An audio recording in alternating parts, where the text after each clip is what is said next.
এদিকে না তাকিয়ে অন্যদিকে তাকিয়ে এটা করতে। আচ্ছা ঠিক আছে ঠিক আছে, অনেক হয়েছে, আপনি একটু তাড়াতাড়ি করুন ঠাকুর মশাই। বাবা এসব কাজ কি তাড়াতাড়ি হয়? লজ্জা বস্ত্র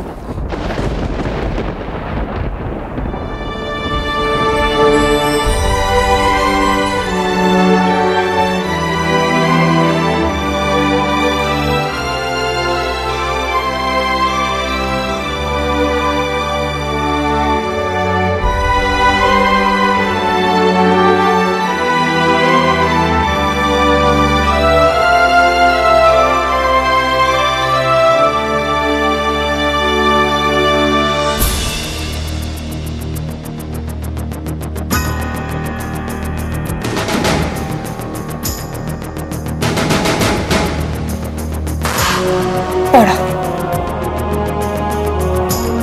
পড়িয়ে দাও।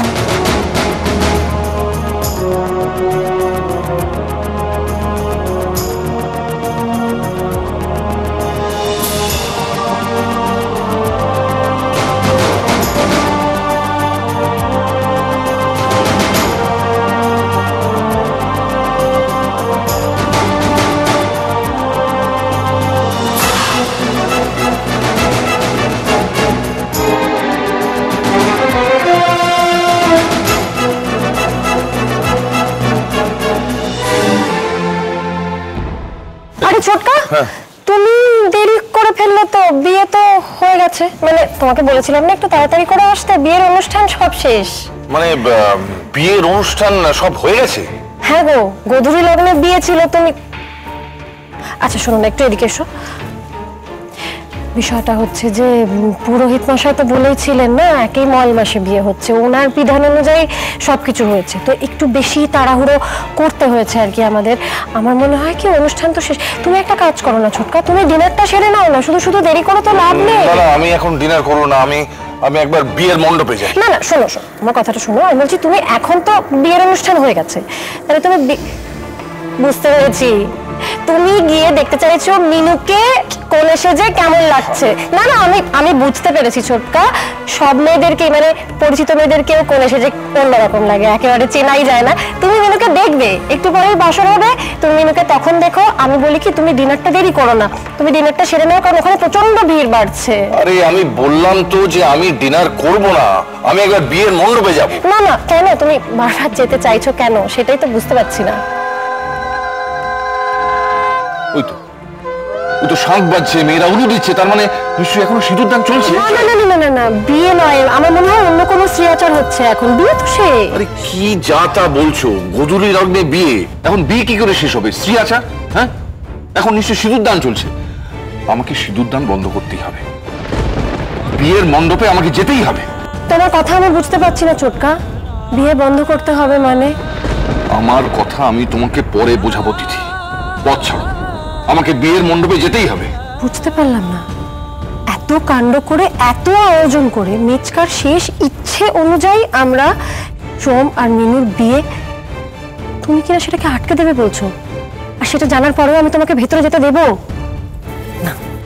তিথি আমি তোমাকে বলছি যে পথ ছাড়ো, এই বিয়েটা আমাকে বন্ধ করতে দাও। কেন কেন কারণটা আমাকে বলো বুঝিয়ে। মিনু আর সোম দুজনেই অ্যাডাল্ট, দুজনের ইচ্ছে মতো বিয়ে হচ্ছে, ওদের অনিচ্ছায় তো বিয়েটা হচ্ছে না, তাহলে বিয়েটা কেন বন্ধ করা হবে তুমি বলো? আর তাছাড়া তুমি এতদিন বিয়ের কোনো ব্যাপারেই ছিলে না, হঠাৎ করে এসে বিয়েটা আটকাতে চাইছো কেন আমাকে বুঝিয়ে বলো। দেখো তিথি, লগ্ন পেরিয়ে গেলে যদি সিঁদুর দান হয়ে যায় তাহলে কিন্তু আমার আর কিচ্ছু করার থাকবে না। দেখো কথায় কথা বাড়ছে, আমাকে বিয়ের মণ্ডপে যেতে দাও প্লিজ। কথায় কথা তো তুমি বাড়াচ্ছ ছোটকা, আমি তো তোমাকে বারবার জিজ্ঞেস করছি, বলো বারবার জিজ্ঞেস করছি যে তুমি বিয়েটা বন্ধ করতে চাইছো কেন, কিন্তু তুমি কিছুতেই আমাকে কারণটা বলছো না। বড় বৌদি এই বিয়েটা বন্ধ করতে বলেছে। মা, ছোটকা আমার মনে হয় তোমার মাথা ঠিক নেই। যখন সোমকে বরণ করে বিয়ে করতে পাঠাচ্ছিলেন মা, তুমি তখন মাকে দেখোনি? কি প্রচন্ড খুশি ছিলেন মা। মিনুকে বাড়ির বউ করে আনার জন্য মা কতটা উৎসাহী, কতটা আগ্রহী, কতটা খুশি ছিলেন তুমি তো দেখোনি, তুমি জানো না। তাছাড়া মা এই কথা বলতেই পারেন না। ছোটকা এখন যদি বিয়েটা আটকে দেওয়া হয় মা কি জানেন না তাহলে মিনু লগ্নভ্রষ্টা হবে, ও সারাটা জীবন নষ্ট হয়ে যাবে, সেটা তো মা জানেন। কাজে মা এই কথা বলতেই পারেন না। আর তুমি বা কি করে বলছো এখন বিয়েটা আটকানোর কথা? এতে মিনুর ক্ষতি হবে। কাজে তুমি যাই বলো ছোটকা, আমি তোমার কথা কোনোভাবেই বিশ্বাস করছি না। তোমার বিশ্বাস করা না করা তাতে আমার কিচ্ছু যায় আসে না তিথি, কিন্তু বড় বৌদির কথা আমাকে রাখতে হবে। তোমরা সোমকে নিয়ে বিয়ের জন্য বেরিয়ে আসার পর গুরুদেব ফোন করেছিলেন। গুরুদেব সোমের কুষ্টি বিচার করে দেখেছেন যে এতে সোমের ক্ষতি হবে, তাই উনি এই বিয়ে বন্ধ করতে বলেছেন। আর তুমি তো জানো যে বড় বৌদি গুরুদেবের কথা কতটা মান্য করে। বড়দা, মেজ বৌদি সবাই চেষ্টা করেছিল বড় বৌদিকে থামাতে, কিন্তু বড় বৌদি গুরুদেবের কথা মান্য করতে চাইছে না। দেখো, গুরুদেব মেজদার মৃত্যুর আগে বাড়িতে এসে আমাদের পরিবারের অমঙ্গলের কথা বলে দিয়ে গিয়েছিলেন, আর সেটা অক্ষরে অক্ষরে মিলে গিয়েছিল। তাই এবার কি হলো তিথি, তুমি কি আমার কথা শুনছো? চলো আমার সঙ্গে একবার ভেতরে চলো। ওই দেখো সিঁদুর দান হচ্ছে নিশ্চয়ই। দেখো তিথি, প্লিজ প্লিজ সময় নষ্ট করো না, আমাকে একবার ভেতরে যেতে দাও। ছোটকা, আমি তো তোমাকে বারবার বলছি বিয়ে হয়ে গেছে, তুমি আমার কথা কিছুতেই শুনছো না। আমি তো তোমাকে বলছি তোমার আর বিয়ের মণ্ডপে গিয়ে কোনো লাভ নেই। আমি বুঝতে পারছি না তিথি যে কেন তুমি আমাকে ভেতরে। বিয়েটা কোথায় হচ্ছে? বিয়ে হয়ে গেছে। না না, আমি তোমার কথা একদম বিশ্বাস করি না। আপনি বলুন তো বিয়েটা ঠিক কোন জায়গাটায় হচ্ছে? উনি কেন, তোমাকে কেউ বলবে না বিয়ের জায়গাটা কোথায়। একদম চুপ করো প্লিজ, প্লিজ আমাকে বলুন বিয়েটা কোথায় হচ্ছে প্লিজ। আমিও তো ঠিক জানি না, আমিও তো জানতে চাইছিলাম যে বিয়ের মণ্ডপটা কোথায়। ভেতরে গেলে ঠিক খুঁজে নেওয়া যাবে। একদম না, তোমাদের কাউকে আমি ভেতরে যেতে দেব না। তিথি, তিথি হাত ছড়াও।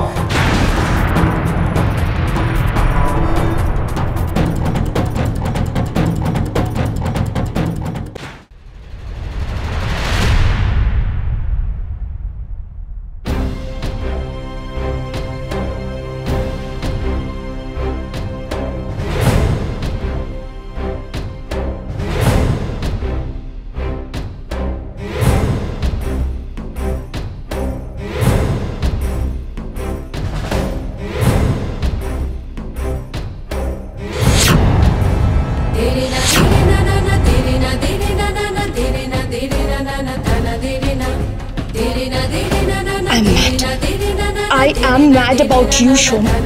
আমি তোমার জন্য সব করতে পারি। তোমার আমার মাঝখানে যদি কেউ আসে না, suicide? I'll kill you both and then I'll kill myself. তোমাদের মেরে তারপর আমি মরব। তুমি যদি আমার না হও আর কারো আমি হতে দেব না, and it's a promise. বুঝলে?